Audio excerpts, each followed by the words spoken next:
So I'm Dr Paola Balla.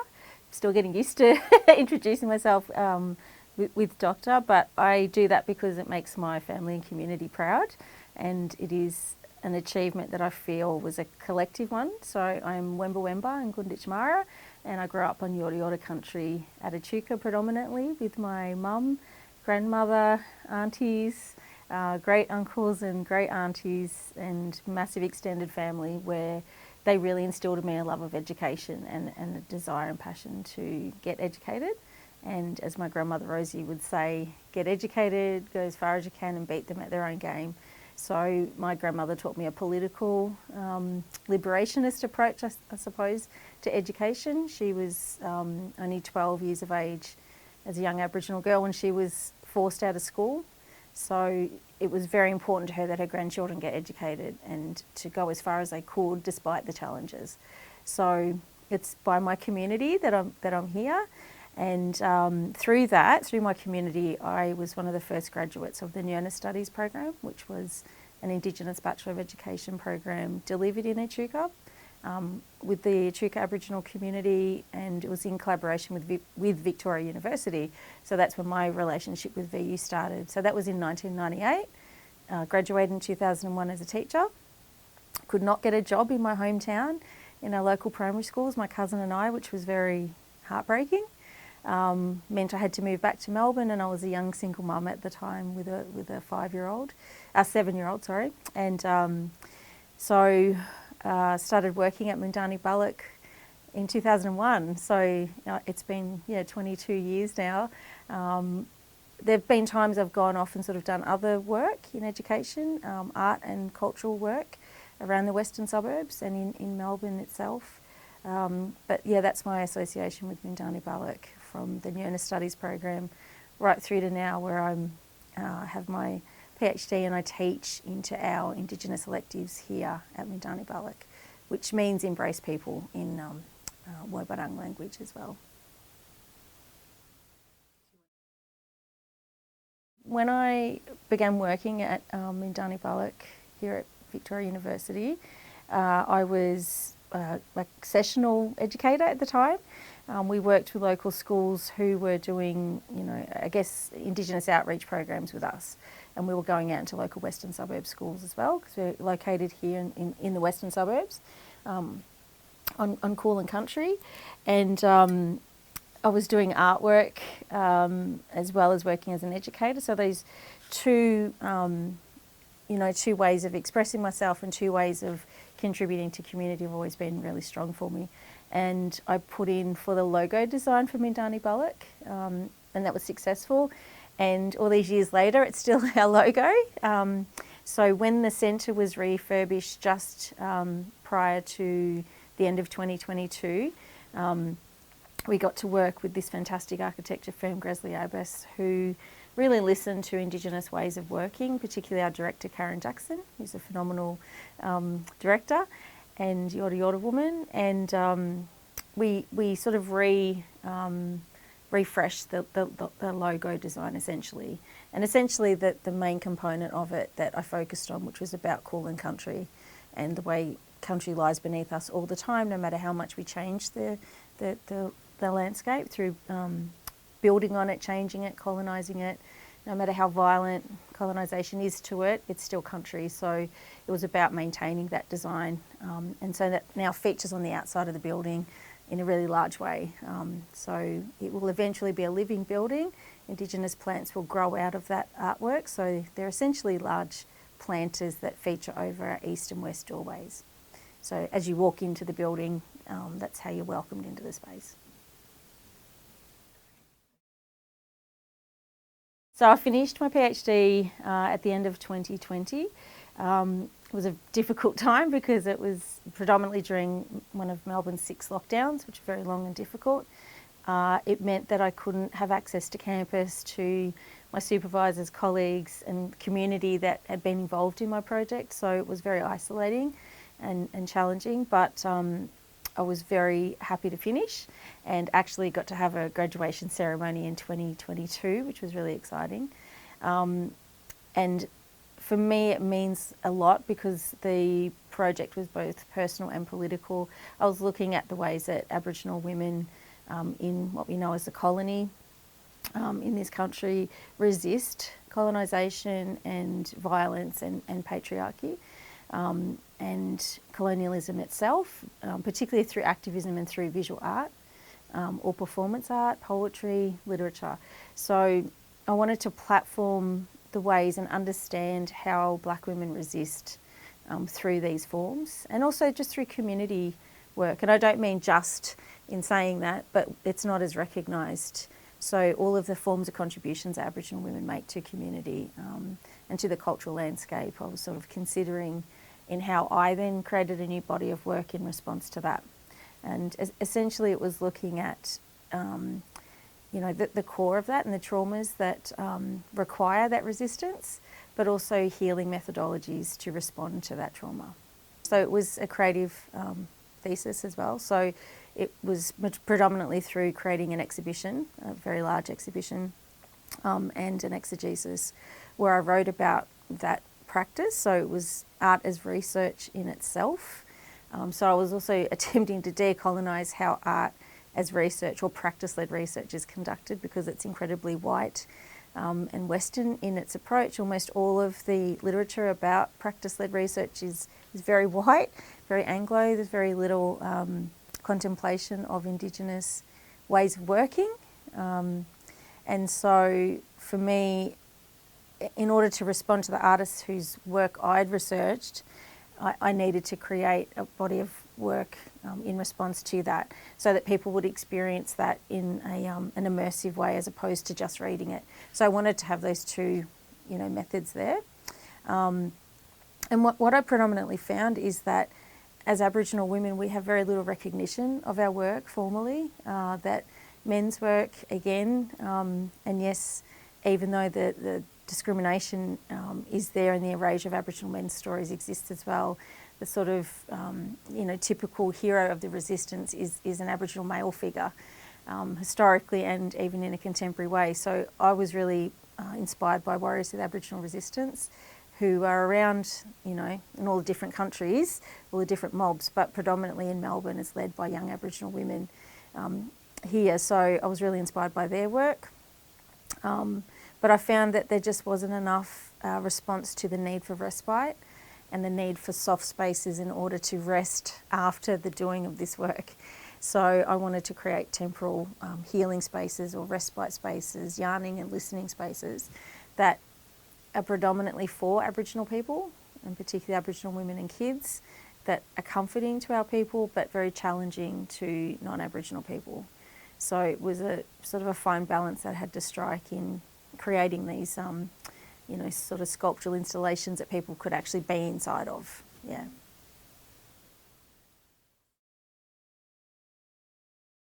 I think because it's always been natural for me to work between writing and making art my entire life, both from my childhood right through to the high school art classes I took. I was just as passionate about visual art as I was about English literature that I took.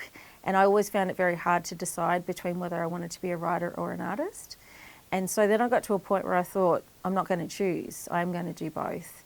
And it could be also that I'm a little neurodiverse, so I get bored quite easily and I need to do different things in different ways at the same time, but they need to sit well together. So my creative practice is really sort of out of the way I think my brain works. I can't be sure, but the way it manifests is that when I'm thinking about visual work, I write about it, and when I'm thinking about writing, I'll see images, and I try to bring that together. And so for me, the work between my writing and visual practice and curatorial, it just feels quite natural, and I feel that if I'm focusing on one, I feel a little out of balance. So I need to bring them together. In a research sense, I never felt that I had to justify art as research. I'm sure there's critics of it and people who might not understand, but I don't focus on that. I try not to give any focus on anything that's very positive or negative about my work. I just focus on how my community are experiencing it. I'll get reality checks from my mother and my family My mother read my thesis and said to me, yep, I really like it. I like this part and that part. Those words I didn't understand, I'm not interested in. Don't even bother trying to explain it to me. So I had to make sure that I was trying to reach a space where my voice was authentic as a Wemba and Gunditjmara person. I also had to meet the requirements of the institution in a sense to write academically. But Professor Tracy Bunda, who's one of my associate supervisors, guided me to find my own voice and said, you must write authentically as a blackfella and as a scholar, and don't feel that you have to change anything, in order to do that. And so when I make my visual works as well, it's the same process. I'm trying to make them accessible and not too explicit in what they're about. So I don't want someone to have to read a label on one of my installations in order to understand it and feel it. I want them to be able to go in a way that is completely embodied and a physical experience and an emotional one, and that it's also a fully accessible space. So for me, it all just sits together. But I am very interested in decentering whiteness in art practice and art as research, because they are very dominated by whiteness in that way. So I think making sure that Aboriginal and Indigenous ways of, being, knowing and doing, as Dr. Karen Martin wrote about, are very present, So for me, it's just an ongoing challenge to keep pushing myself to see how I can come to some sort of resolution, realise that one part of it might have worked, another might not have, and to push myself again. Yeah.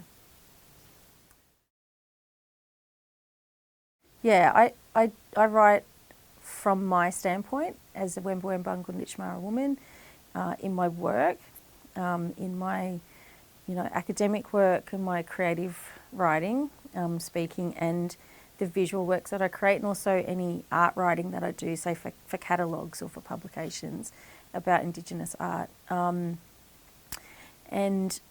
it's important to me that I do that because that is my standpoint. That's my lived experience, but it's also my cultural knowing that I have been entrusted with. And it's something that I have to keep developing as I grow and develop as a cultural person, as a Koori woman, and also as a scholar. So for me, they all sit together. So I feel that my community and my family and my matriarchy are that's the ethics and the accountability to what I do. So I'm not too fussed about what the institution or the university sees me as or believes me to be, because they see me through a Western white lens where, my Aboriginality might be questioned, where my scholarship might be questioned, but I don't worry about it and I don't focus on it. I feel more nervous and more concerned about what my family and community think about what I'm doing and my Aboriginal colleagues instead of the institution. So that's how I focus on, my blackness in the space. So the things that are challenging in the space are when you encounter racist students or colleagues, when your student evaluations come in and the students are resistant to what you're teaching them, and it's got nothing to actually do with your pedagogy. It's about their inability to process their own racism. And I won't say white fragility because it's actually resistance. They don't want to, in some cases, just blatantly, explicitly do not want to learn about Aboriginal history, culture, or ongoing experiences or injustices. They feel that it is like a inconvenience to them. And they're in the worst cases. Then you have students that want to know and they feel angry that they've not been taught this at a primary school or secondary school level. It's very new to them. The majority of our students are encountering Indigenous knowledges for the first time in their lives as first-year university students. So they can be aged anywhere from 18 to, in their 60s. And it doesn't matter what someone's life experience has been or their educational achievements. They are all at the same level when it comes to knowledge about our people. I always say they're at maybe a grade 3, 4 level primary school. Their knowledge is so basic. Generally, is general knowledge improving in this country? Probably through social media activism of Aboriginal people. not necessarily because white people are all of a sudden listening. It's because our people never give up. You know, it's because we're persistent. I don't believe universities or any space can ever be a culturally safe space. There's no such thing. Particularly digital spaces, there is no such thing as a safe space. So I think it's a contradictory position I find myself in, that I am working towards decolonisation and I work towards culturally safe spaces. Whether that's possible or not is another thing. You know, is decolonisation even possible? So what I'm interested in is actually making spaces blacker, making spaces more active for us, and just basically making space within the institutions, within public space, whatever public space means, because that's also a construct, you know. All space is Aboriginal land in this country, and they divide it up into private and public space that they then use laws and racism and violence to either keep our people in or out of. So the university is no different in that way, but we try to create the most sense of engagement and safety in spaces like this, and when we try to do that here at Moondani Balluk. But there's no guarantee, you know, because you can't stop white people, you can't stop settlers and others walking in the door who might say these things. And so it's a constant process of trying to protect ourselves and revitalise ourselves. But I think that's what the work does, you know, the work of Professor Foley's archive, the work that we all do together here as Aboriginal colleagues in making sure that we share each other's stories, each other's work, community achievements, and be very, very involved locally at a grassroots level with the community that we're a part of. I think that's the best way to try to achieve a sense of cultural strength as opposed to cultural safety.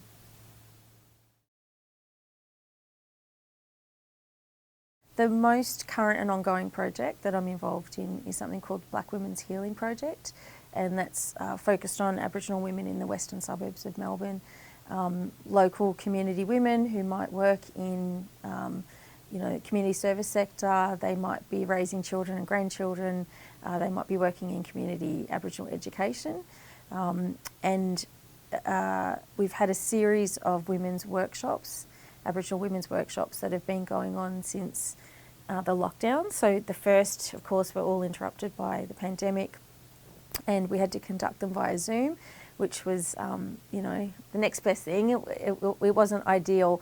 However, the outcomes from that were really exciting. And essentially what we're doing is creating space and facilitating conversational space and art making and creative space and mindfulness space for Aboriginal women to be able to talk about themselves and their stories, in an effort to give them space to strengthen their identity, to give them some respite and give them time to reflect on what it is that they are doing in their lives, because that can be a precious gift when you are in, you know, the busy work of raising children and surviving, particularly if you're surviving violence and trauma, both inherited and both a lived current experience. We want to give Aboriginal women the space to be able to reflect on their lives as important and as significant and meaningful. And so we do workshops with them. So there's a number of different modes that we enact in the workshops, and one is conversational. It's finding out about their story, who their people are, how much do they know about themselves and their people, have they experienced stolen generation, have they experienced, you know, dispersal or removal in another way. And sadly in the western suburbs this can be quite common for community to be slightly dislocated from their home country or home communities. And so we talk about that. We also have women who are very, very strong in their standpoint, and so there's a real mixture in the group. And then we do a mindfulness meditation practice with another researcher, Rowena Price, and then I do bush dyeing art practices with the women, which is what I refined in my PhD work. So to bush dye fabrics is a whole process of walking and collecting materials on country, dyeing the fabrics and then creating something out of them. And so it's about responding to country and to yourself and where your place is in that country. Yeah. So the next phase is that we'll go into the Dame Phyllis Frost detention centre, which is a maximum detention centre jail for women, and tragically we have an incredibly high number of Aboriginal women in there, so the next phase will be working with the sisters inside. We don't currently have plans to exhibit the work. The works that the women make for their own personal collections. If they choose to do that, that's completely up to them. They are encouraged to share that practice with their families and with others. So I say to them, I don't own this practice. It's a practice that I've learned from observing other people, one that's been trusted to me, so I pass it on as a learning tool. It's also a practice in which you can connect with country in a really simple, gentle way and a mindful way, so it slows you right down, and it's very healing when you're dealing with traumas and very inflamed nervous systems, which is really common for our people when we're constantly dealing with racism and violence. So these practices are essentially what we call healing or wellbeing practices. We may exhibit them in future. We've included, with permission, some of the images of them in some of the publications, and we've now, I think we've created around 3 papers now on the work, and we are just beginning to sort of present about these at conferences, because other people and communities are interested in this work. Like, how do we find space again for that reflection on identity and self and well-being? How do we strengthen and nurture? How do we help or support women to move out of violent or abusive relationships? How do they work towards breaking cycles and identifying racism and discrimination and abuse when it's happening? So it's very personal and political work that we're doing. It's also very, it's a privilege to sit and witness these stories with the women who trust us with that. So we're very selective about what we share as outcomes. What we want to share as outcome is about how we can support these practices in other spaces. So why shouldn't universities be funding this work? Why shouldn't universities be saying, yeah, we're going to fund space for a 12-week program, for Aboriginal women to be able to sit together, have a nice meal, have that nurturing time together for their children to be welcome if they need to bring them. So it's very simple and complex at the same time. Yeah. So the collaborators on the project are Karen Jackson, LJ Singh, Rowena Price, and Professor Christopher Son and Professor Amy Quayle. So as a team we work together. 2 of the researchers are non-Indigenous, so it's only the 4 Aboriginal women ourselves who are in the actual groups with the women to facilitate those workshops. At the beginning the other researchers will visit, but their time is limited, so they're essentially told and invited to leave when we feel it's the right time, and when the women feel that they have ownership of the group, they just say, we don't want the others here now. So it's very much about centering the Aboriginal women as the leaders and as being, in charge of a self-determined research process.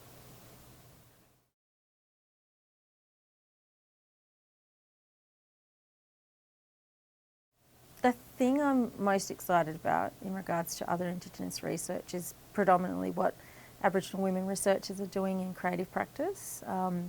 In particular, the Unbound Collective, who are based on Yorta Country, and they're a phenomenal foursome of Aboriginal women who did their PhDs together, and they do creative-led practice and creative practice together, where they're researching the archives, the state archives, and in particular, a number of the women have retrieved and repatriated their grandmothers and great-grandmothers' stories back into their families and into their actual visual practice, which is really beautiful and poetic, performative. And I think that work is very important because it disrupts this notion of history being men's business, of history being patriarchal and white, of it also being quite one-dimensional. This is very lived work. You experience it, it's performed, so you're